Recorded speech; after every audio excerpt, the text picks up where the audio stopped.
Okay, hello everyone, good morning again. On this second day of the Pearson International Higher Education Forum 2021. I hope you enjoyed, if you joined the previous two sessions of today, and you are ready for another one of more learning and more inspiration.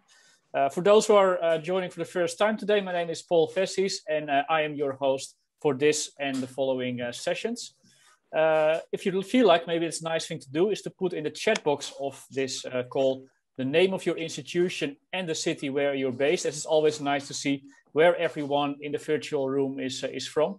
We got subscribers from over 40 countries across Europe, from northern Norway to southern Spain, and from west of France to Nizhny Novgorod in Russia. So it's always nice to see where everyone is from. I saw in one of the previous sessions, we had someone from the Jagiellonian University in Krakow that actually made me think of my visit to Krakow some years ago, where you can visit the historic Collegium Maius, which is the historic part of the university. I can strongly recommend you to visit it as well, as you really wonder yourself being back in the time of Copernicus and Jan Sobieski.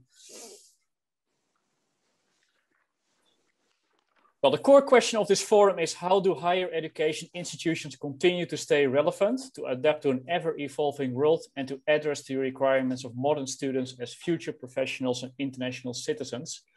And in this session and the ones that follow, we'll try to answer these questions by the use of sessions about employability. And employability refers to the attributes of the individual that makes him or her able to gain and maintain employment. And needless to say, this is a very important topic in today's world. Now, we already had the first two sessions, the opening plenary and the session by Professor Sweet Seagull. And we're now having Wyn Davies here with us, who's going to give a very interesting session, I can say, about critical thinking and how important that is for the future of work.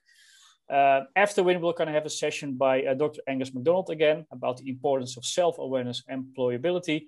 And we'll close the employability part of the day with a session by Brigitte Hughes about Pearson for Work, which is a solution that bridges the gap between education and employment and has recently successfully been implemented in Italy. Now, if you still want to join one of the two other sessions, it's still possible. Just go to the website that you can see here to register yourself here. It's important to know, I've already mentioned before, but that every session has a separate link to access it. So make sure that you use that you check your confirmation email in your mailbox and that you dial in for the right session. All the links are mentioned with each event, so that shouldn't go wrong. If you have any questions during this session, please ask them in the chat box here. And at the end of Wyn's presentation, we'll have a few minutes to answer a few of them. If you have any questions at the end of the session, then send these by email to this email address I have at Pearson.com, and the organization committee will make sure it is forwarded to the right person that can answer it. Okay, Wyn, over to you.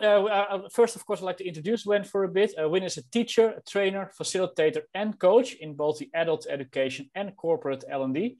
And Wyn possesses a strong strategic team and people management and sales expertise, along with commercial and marketing skills. So a whole pack of skills Wyn masters.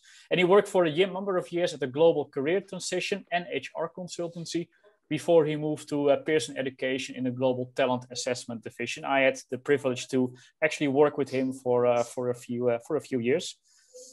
Okay, over to you, Wyn. Okay. Oops. Let me just... Thank you, everybody. Can you all hear me? That's the first thing. Yes? Yes. Great. Okay. I'll just start my presentation. So hopefully you can all see my screen. Yeah. Great. Okay, well, good morning, everybody. And thank you for inviting me to this session. This session is about critical thinking. And this is something a lot of people hear a lot about, and it's a word that's bandied about. And a lot of people go, well, what exactly is critical thinking? And, you know, why is it important? We keep hearing about it. So by the end of this session, hopefully you will have a better idea of what critical thinking is and what it isn't, and some ways to develop it. So the presentation will last about 30 minutes, and there will be time at the end for questions and discussion. And the session covers the importance of critical thinking, or CT, in everyday life, a definition of CT, The key building blocks of CT, which are recognizing assumptions, evaluating arguments, and how you draw conclusions. Look at the impact of fake news. We'll look at some quick tips and things you can start using to develop your own critical thinking. We'll look at a 5-step model that Pearson has made and quickly look at ways you can measure critical thinking ability. So critical thinking is a term that is appearing increasingly in societal, academic, and occupational contexts. If you put critical thinking into a popular search engine like Google, you'll get 65 million results. With the explosion of social media and the internet and 24/7 access to news via mobile phones, we're in a state of constant information overload. It is estimated that on average, we consume over 34 million bits of information every day. Good decisions require focusing on the most relevant information, asking the right questions, and separating reliable facts from false assumptions in order to come up with a logical conclusion or decision. These are the intrinsic elements of critical thinking, and without each of these elements, a decision or conclusion is likely to fall short. While sound decision-making has always been important, an explosion in the volume and speed at which we receive news and information has led us to face a complex flow of information, both at home and at work. Sorting the fake news from the hard objective facts has never been harder, which makes critical thinking skills more important than ever. So the mention of CT goes back more than, well, 2,500 years to the time of Socrates, who used a method of probing and questioning to ascertain how rationally people could justify their opinions. If you look at the history of critical thinking itself, it appeared in the early 20th century. And one thing to bear in mind is critical thinking is not about criticizing or finding fault. It's about questioning. Critical thinking gained yet more recognition in the early 21st century when it was termed one of the 21st century skills. This is evidenced by the fact that CT as a requirement in job postings in the USA and many other countries has more than doubled in the past 10 years. There is a general consensus that at its core, CT involves questioning assumptions, objectively evaluating information and arguments, and making logical and rational decisions. Other researchers contend that CT also involves the ability to think creatively. Critical thinking underpins a number of core skills we need and use every day. These include the gathering, processing, and synthesis of information, making sense of things, decision-making, and creative thinking. Many organizations now expect staff to be competent in 4 core, often termed the 21st century skills or competencies. And these are critical thinking, creativity, communication, and collaboration, the 4 Cs. So if you ever hear companies say we expect our staff to have the 4 Cs or we develop our staff to the 4 Cs, these are the 4 key ones. So this slide shows just some examples. People often say, well, how do you use critical thinking in a job? And whilst critical thinking is required in many, many jobs, this just gives you an idea of 5 jobs and how critical thinking is important. So you can read these on your own. Give you a few seconds to read that.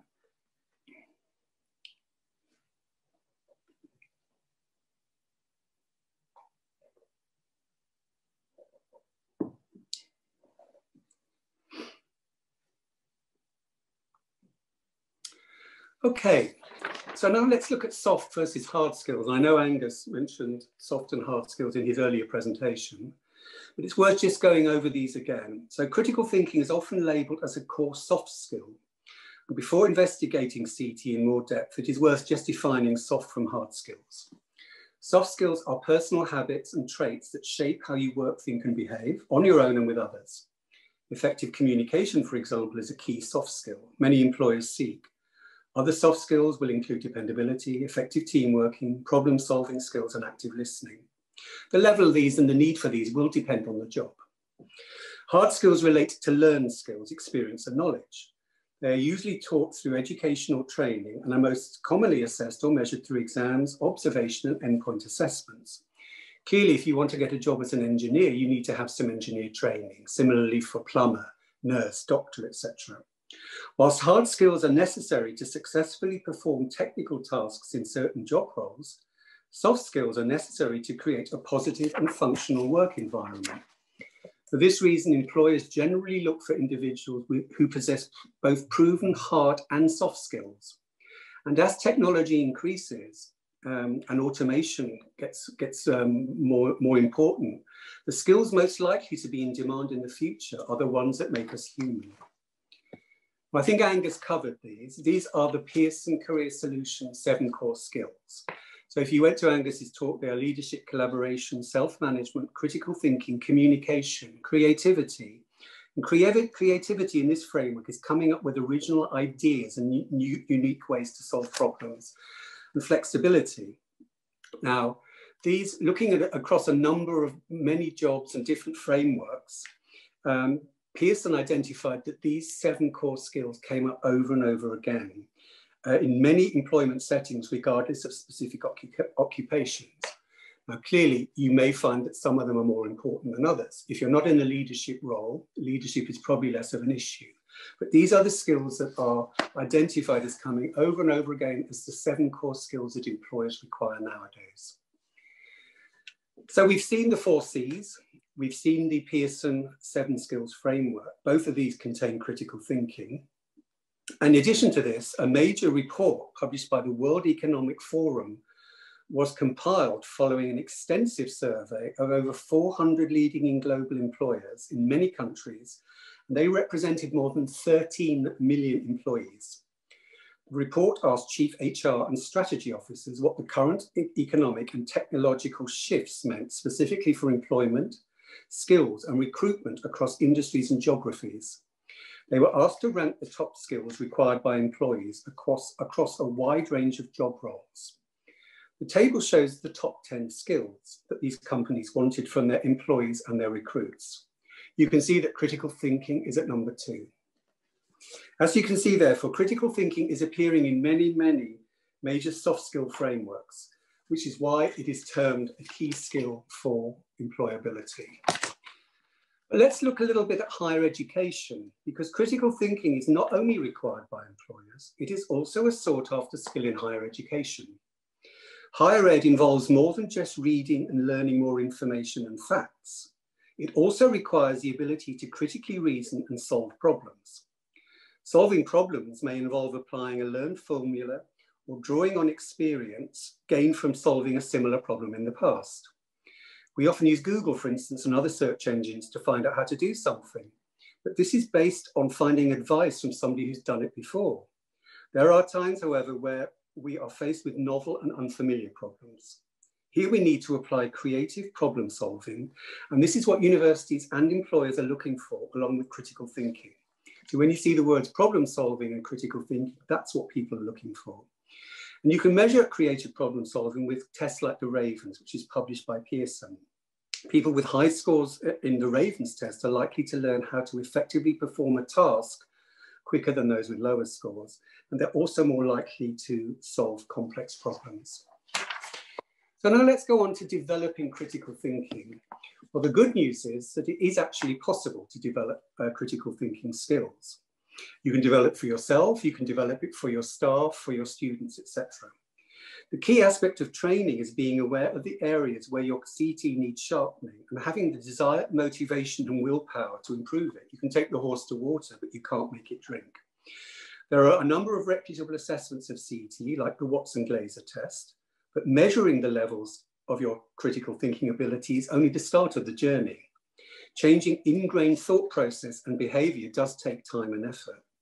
So I'm going to look very briefly at some tools and exercises that individuals can use to improve their own critical thinking and the CT of those they manage. In addition to self-development, if you look on the internet, there are many resources to help with critical thinking development.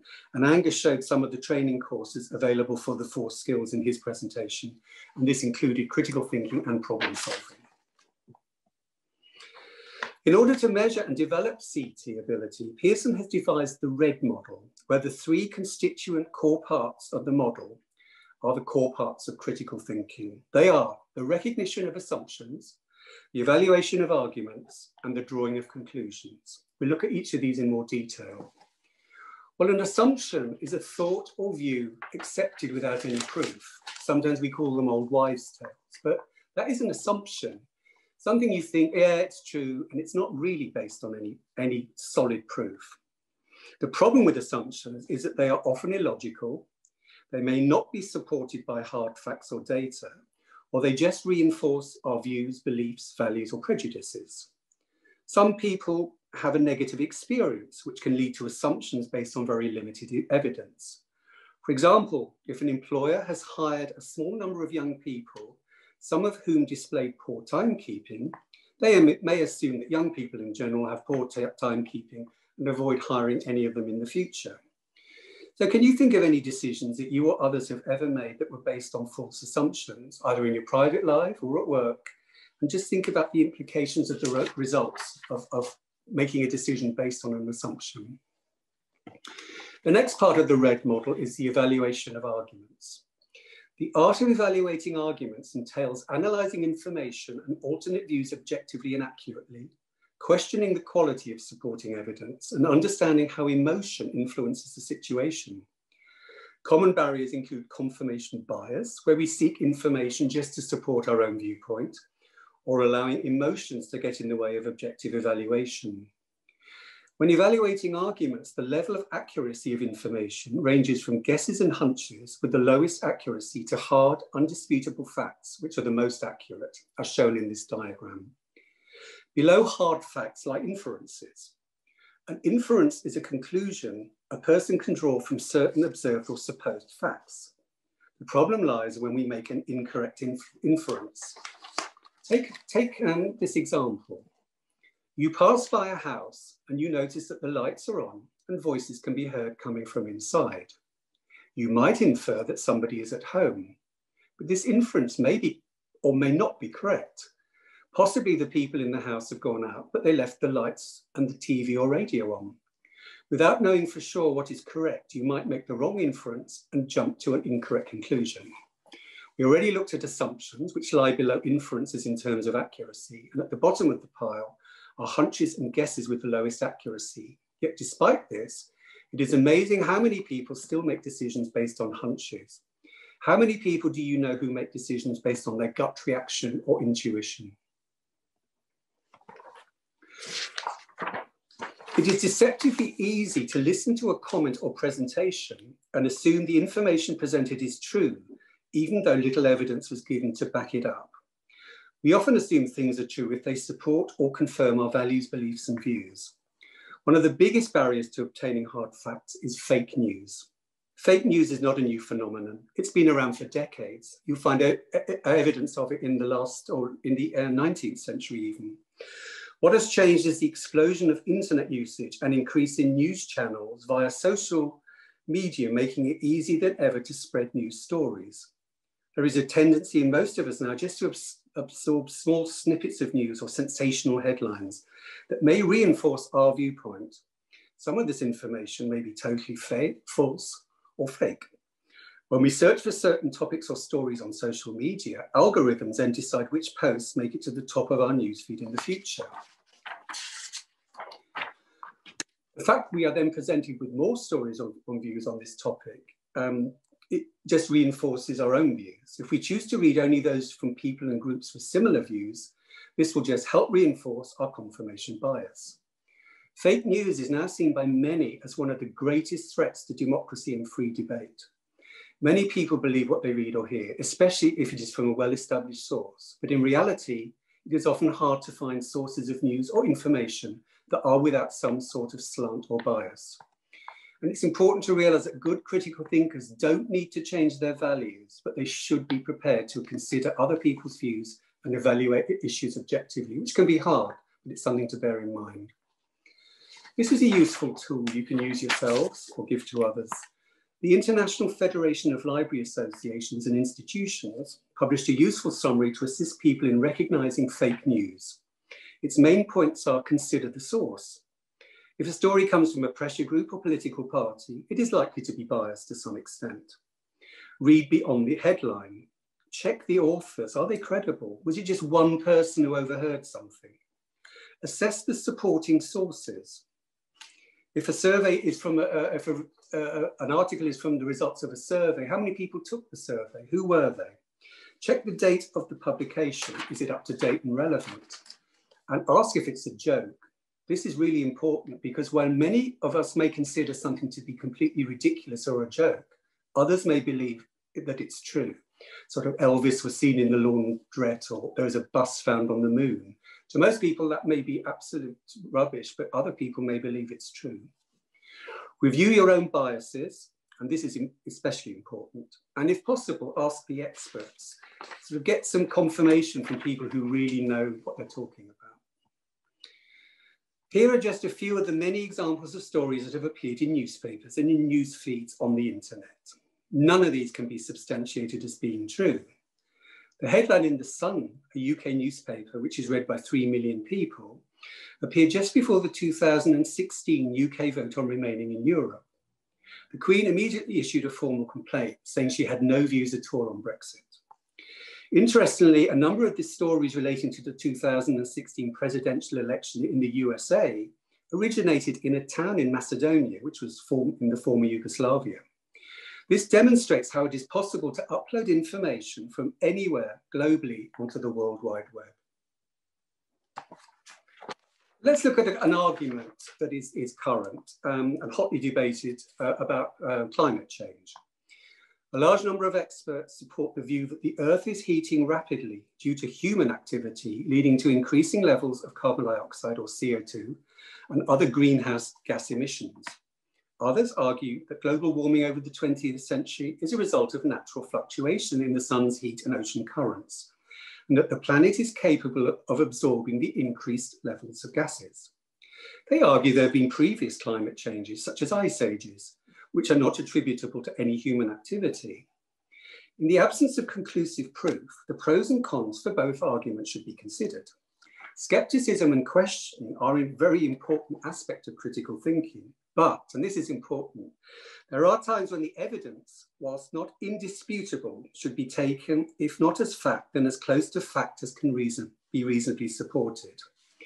In the case of climate change and many other important issues, however, there will always be differing views, but most governments have to make a decision, and they believe that there is sufficient evidence to attribute it to human activity. There are times when we all have to make decisions when we do not have 100% proof. What we must do in these instances is to ensure we have objectively evaluated all the relevant facts and information to make a reasoned decision. So this is just something you can do in your own time.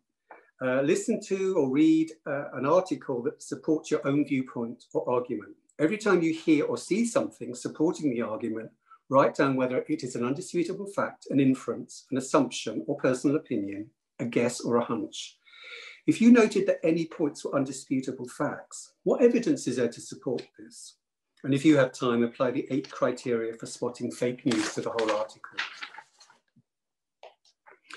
When evaluating arguments, at some stage, you will probably then have to come to a conclusion or a decision. People who never make decisions really annoy people, and decision-making is a key leadership skill. We all have to make decisions. Before making decisions, here is a useful checklist you can reference.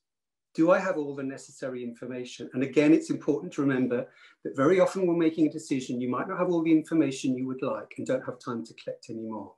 You can still apply the criteria in the checklist to the information you have.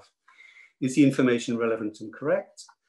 Am I considering the information contrary to what I believe to be true or goes against my beliefs or values? And am I evaluating the information objectively without bias?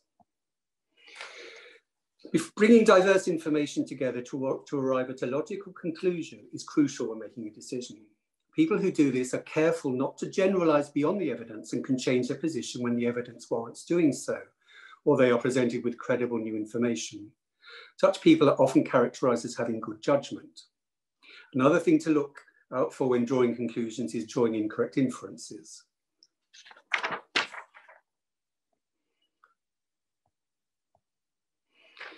When faced with finding a logical solution to a problem, Pearson's 5-step model to improving CET is a simple model that can be applied to help individuals to reframe their assumptions, identify any unconscious bias and to think differently.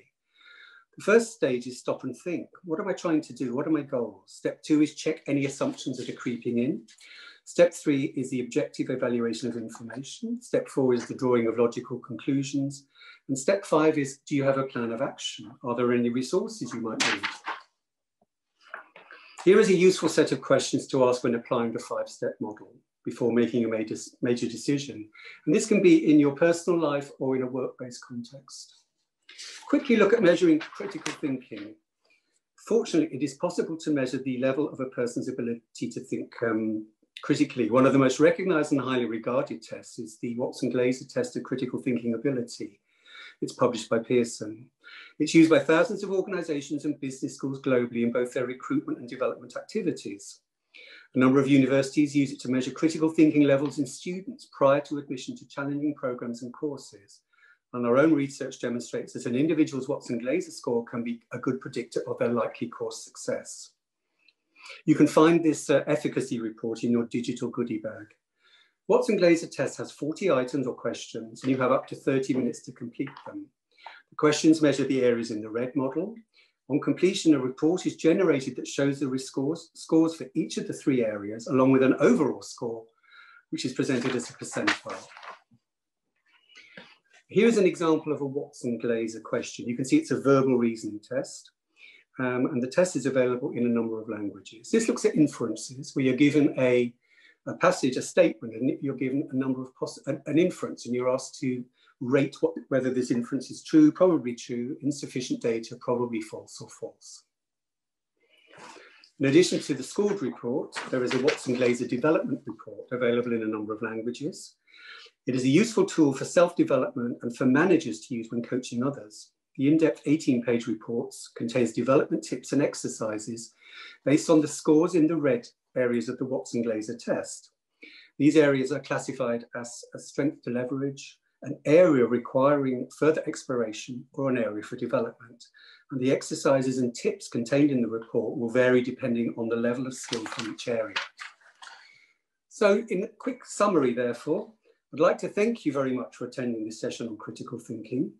Hopefully by now you have a better understanding of what it is and isn't, and its relevance and importance as a key employability skill. We have also touched upon why the rise of fake news, conspiracy theories has meant that CT ability is equally important within society.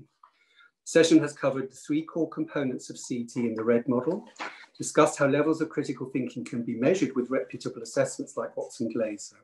Finally, we have looked at some simple ways to start improving and developing critical thinking skills. This is only the start of a journey, and there are many more materials and resources out there to help you. If you'd like to read more or see some of the exercises that were included in this training or this session, download the white paper, Improving and Developing Critical Thinking. If you would like to see an example of the Watson-Glazer development report, you can visit the Talent Lens website, or for any more information, contact your local Talent Lens team. So thank you very much, everybody. We'd like to now open it up to any questions or discussions. Thank you so much, Wyn, for your presentation. I've got some questions here. One thing I want to ask you, is the ability to think critically more important than subject knowledge to a job? I think this depends on the job. Can you explain a little bit on that? Yeah, I think so. I think it depends on the job. For instance, if you were going for a job as the head of Egyptology or ancient Egypt at a museum, your knowledge on that subject would probably be absolutely vital, because there are very few people with that level of knowledge and experience. So if you were looking at what do I need for this job, that would have a very high weighting in the criteria for selection. However, if you look at sort of most jobs require people to have soft skills as well. So therefore, it's all very well being the head of Egyptology, but you might well have a team and you're probably certainly managing budgets, having to make decisions. If you have poor critical thinking or poor cognitive ability, this will affect the job overall.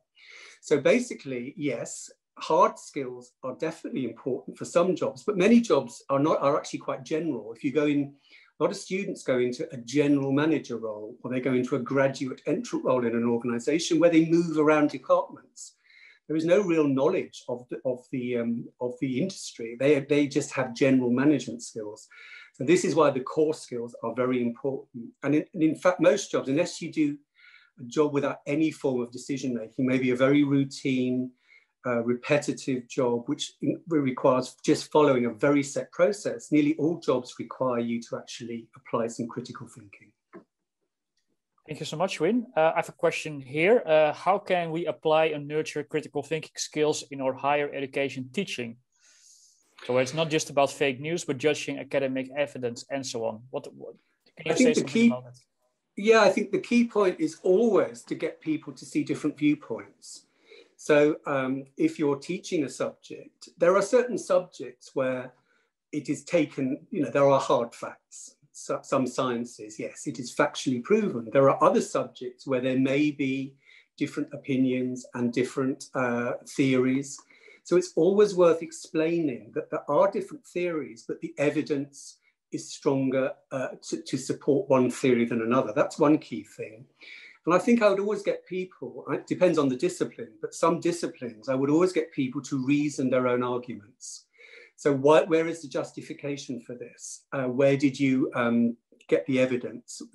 Is this interfering with your own viewpoint, your religious beliefs, or your very strong values? So it's always questioning. But on the other hand, if you go into a role of work and you're somebody who questions all the time, it's like a child who keeps saying, why?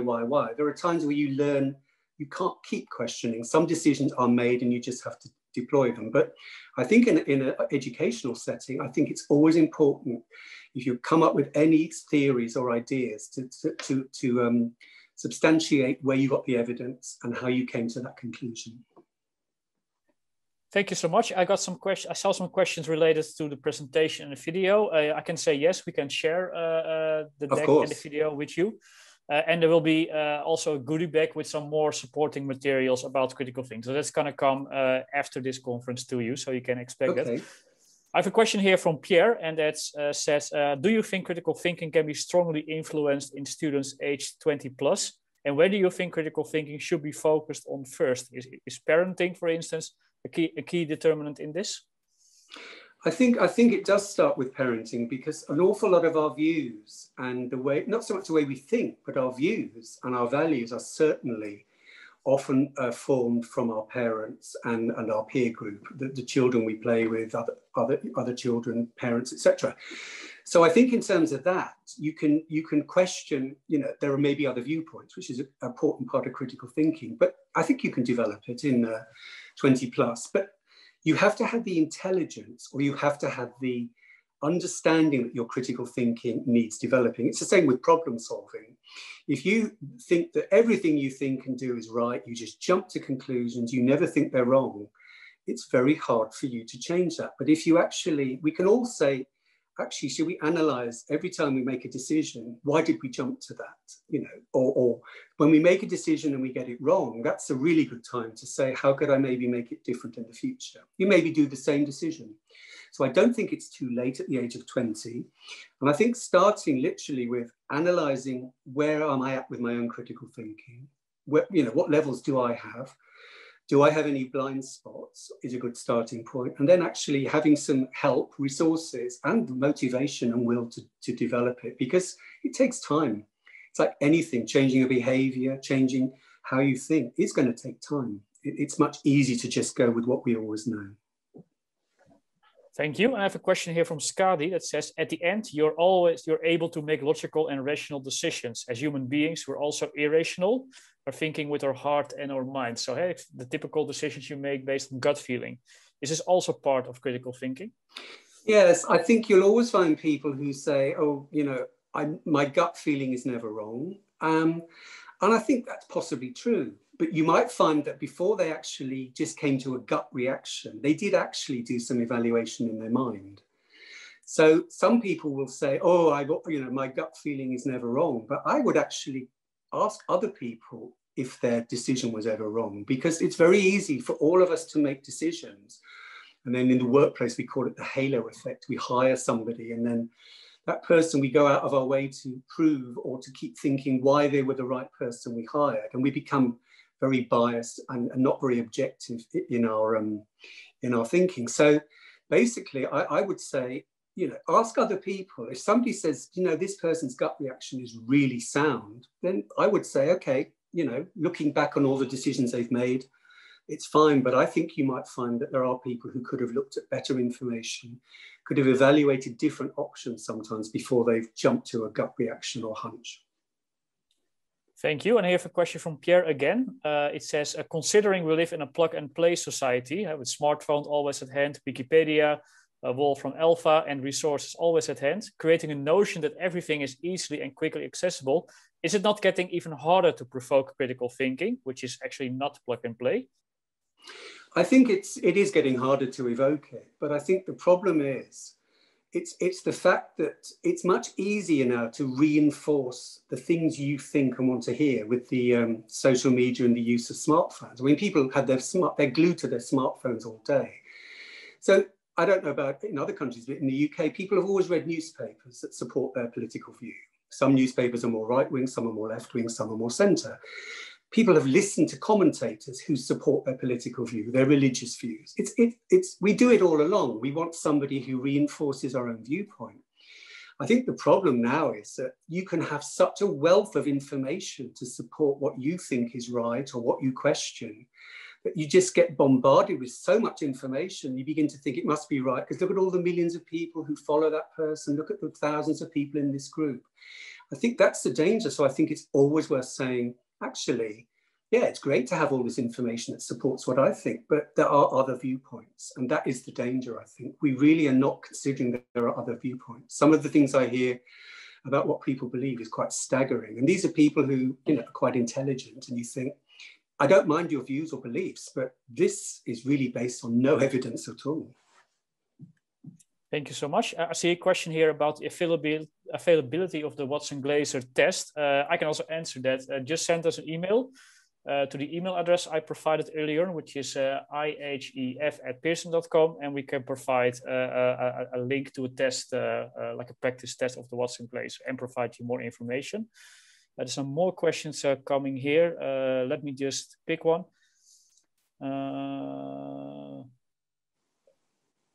Here is an of Alia, which is if we take moving to another city, country, etc. There's no way you can wake up all the things in advance. So sometimes you have to go with the gut feeling. Otherwise, you'll be overwhelmed with pros and cons. Is there a way to apply rigid critical thinking here as well? I think sometimes you can try and apply it. Sometimes you have to make a very quick decision, and there's the heart over head. Some people look at all the information and then they make a decision with their heart. And so, they're buying a house or something major. They might look at all the things like, is it sound? Is it near transport? Blah, blah, blah. And then they just buy a house because they really liked it. I think there's always going to be that element. And that taps into your personality to some extent. I think if you have time, look at as much information as you can before you jump to a conclusion. But I totally agree. There are times where you won't have all the information, and there's actually nothing worse than somebody who goes, I can't make a decision because I haven't got all the data I want. Sometimes it's not possible. There will be unknowns. Moving to a new city, there will be unknowns. But what you can try and do is think about any things that might come up you can try and get answers to before you move there. Thank you. And is a critical thinking mind quantifiable? So does it grow with experience, and how can it be distinguished from a long experience in a profession?